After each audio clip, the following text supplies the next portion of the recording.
So this morning we're going to be working with Sage on just some simple directional leash changes. Right?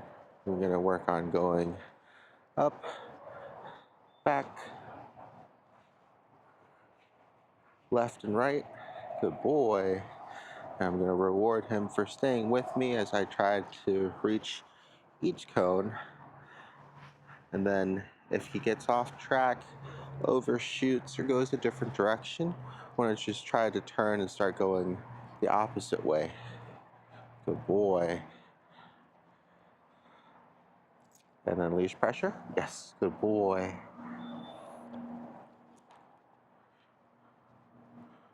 Good boy. Once we get to each one, he stays with me, gets a reward. He's doing really good yesterday when we were practicing outside, so this will be another good kind of warm-up for him. So here I notice he's crossing over. I'm going to go ahead and make a sudden change. Good boy. He's able to respond and refocus. Boy.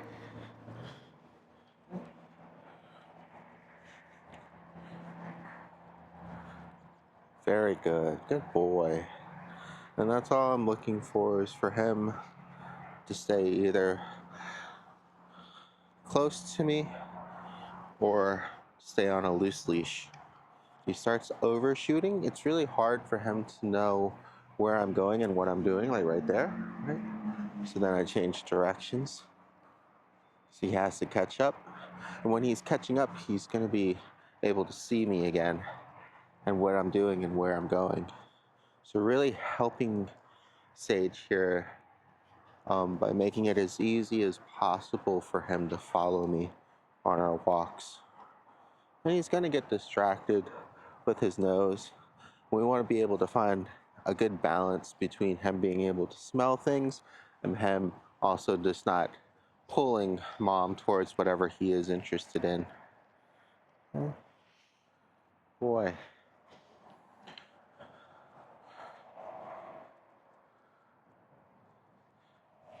Yes, good boy. And all I'm looking for while I'm walking in a direction that I want to go is paying close attention to him. And then when he's not paying attention to me or overshoots like that, I start going the opposite direction. Good boy. We just want to make sure that that leash pressure, once it hits, it has some impact. By impact, I don't necessarily mean force. I just want him to be able to recognize that pressure instead of just pulling through it. And it has impact because it means that we're going a different direction. He has to catch up. It helps to get his attention, and then if he is conditioned to refocusing for a reward, that's the impact of the leash. Later on, especially because he has so much property at home, we'll be practicing some tone conditioning too, so that way that also has the same impact. Right now I want to precondition what he should be doing when he hears it, and that's going to be pretty much the same as when he feels the leash, because he's too far ahead, right? So instead of the pull, it'll be like a beep, and then he'll come back. Good boy. But for now, we'll work with leash pressure. Okay? All right. So now that he's all warmed up, we're going to go ahead and practice this in the real world. So I'm going to pause here real quick and put the cones away. Good boy. So now that we're on our real world walk here, we're on a shorter leash. I would normally start with a longer one. But because good boy. But because he doesn't seem too energetic, I'm more interested in just following his nose. I want to try to get him to redirect a little bit more often just with the leash pressure once it starts. And you can see here our initial diagnosis of him tugging on the leash was because we thought that, it was bugging him because of the pressure. Whereas here, he's actually just trying to play tug with the leash because it's fun. There's a couple different ways that we can remedy this. But for now, I'm just gonna let him play.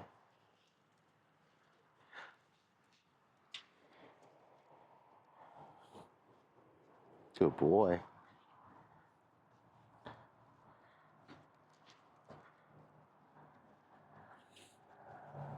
And the reason why is just because he's having some fun. He's still moving with me, right? He's still staying engaged because I'm the one controlling the lead. So if I had an extra toy on me, that would be the perfect time to kind of use it as a lure and kind of stay with you. So now that he's starting to pull away and play tug, you can also practice a drop or a leave it.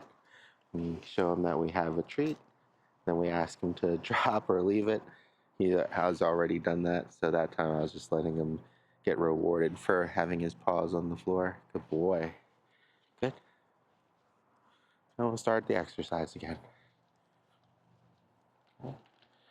The leash is nice and loose. I'm going to try my best to help him out as much as possible.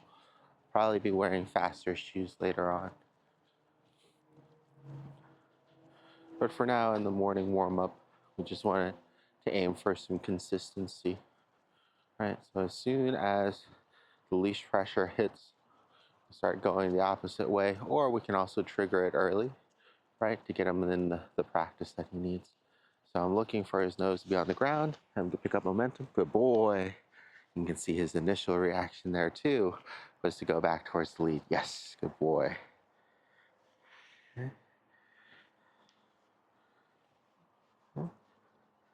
We start again. Good.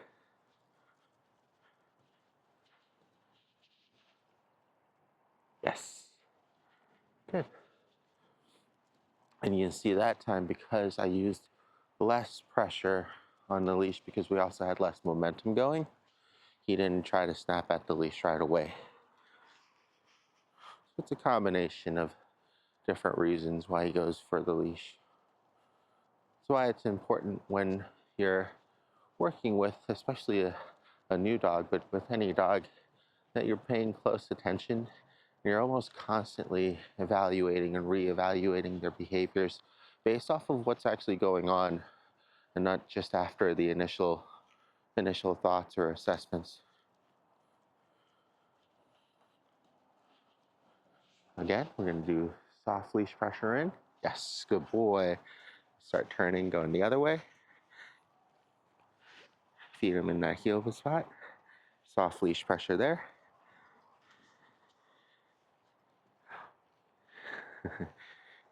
Good. Good boy. Good. Okay. And I'm just doing a combination of luring and marking that heel position. I'm not trying to keep him in there for now because we really want to practice this. But maybe later on, and as he does well, we'll continue to go ahead and develop that as well.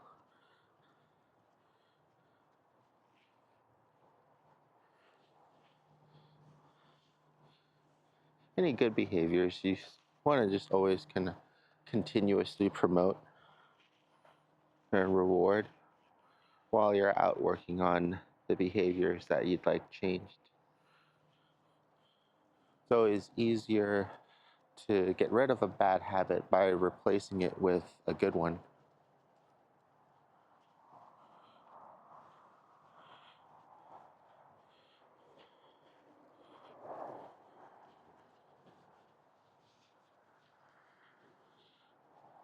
And this is good. I want him to feel like it's okay, good boy, to follow his nose until he hits that pressure, right? And if he doesn't sustain focus for long enough for me to remark or have him follow into the heel position, then he doesn't get a treat. But at least I'm marking when he is redirecting himself and when he's paying attention to that leash pressure. This is the goal here, is to just walk him on a nice loose leash, have him feel the leash pressure once it hits, and then do something about it as opposed to just pulling through it.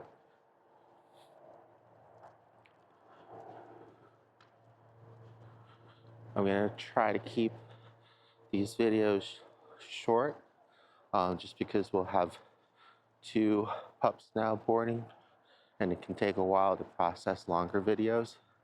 And I want to make sure that we get in at least the basics for each of the exercise drills that we'll be doing, either that morning or that session, and cover anything that might come up. So we'll walk a little bit longer first, just in case there's any other points that need to be made. But especially for this good basic exercise, a lot of it is just going to be repetition. Good boy, right? So now that he's purposefully giving his attention on his own and walking with me for an extended amount of time, good boy, good wait. I have enough time to get a treat him in that heel position. Very good. So now this way, I'm gonna redirect his attention to my eyes. With me. Good. Heel. Yes, good. And you can see that he's looking up towards me while staying on my side. And especially with things like heel, you're gonna want a combination of both the positioning, right, as well as the focus. And that's gonna be what really helps drive you. So now with his attention and positioning, I'm gonna say heel. Yes, good boy, good heel. Yes. Good boy.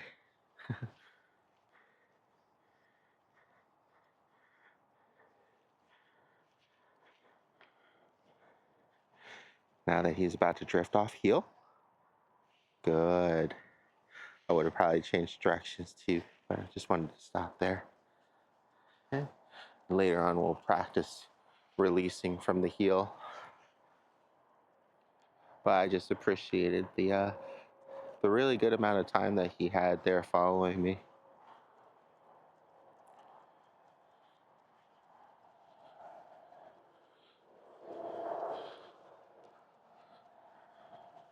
Probably get in some good name practice too.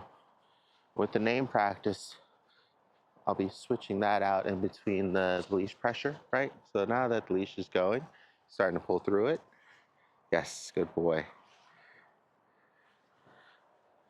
When he starts pulling through it, I have to start moving that much more in the opposite direction, increasing this sense of urgency because I'm going to be further away, and naturally increasing the pressure on the leash, right? Because if he's going one way and I'm going the other way, his own consequence is that leash pressure, right? And that's another reason why we want to try to keep it as loose as possible. That way he's not used to it until we actually need it.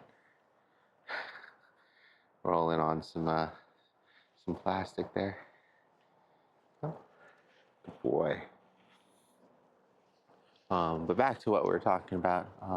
When it comes to practicing his name, I want to make sure that the leash is nice and loose beforehand. So that way we know exactly what he's responding to.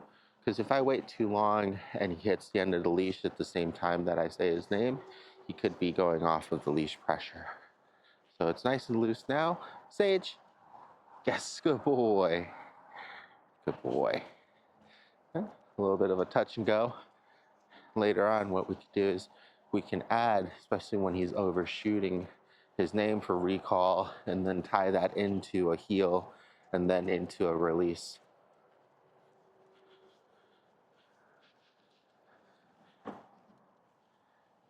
He's really tracking something. Good boy.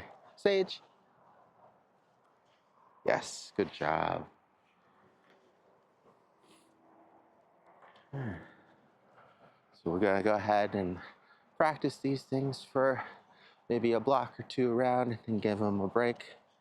And then we'll alternate pups back and forth until lunchtime. Starting to pull. Reverse the course. Sage. Heel. Up here. Good. Good boy. Heel. Good. Wait. Sit. Good. So trying to get his attention before he releases himself. Okay, free.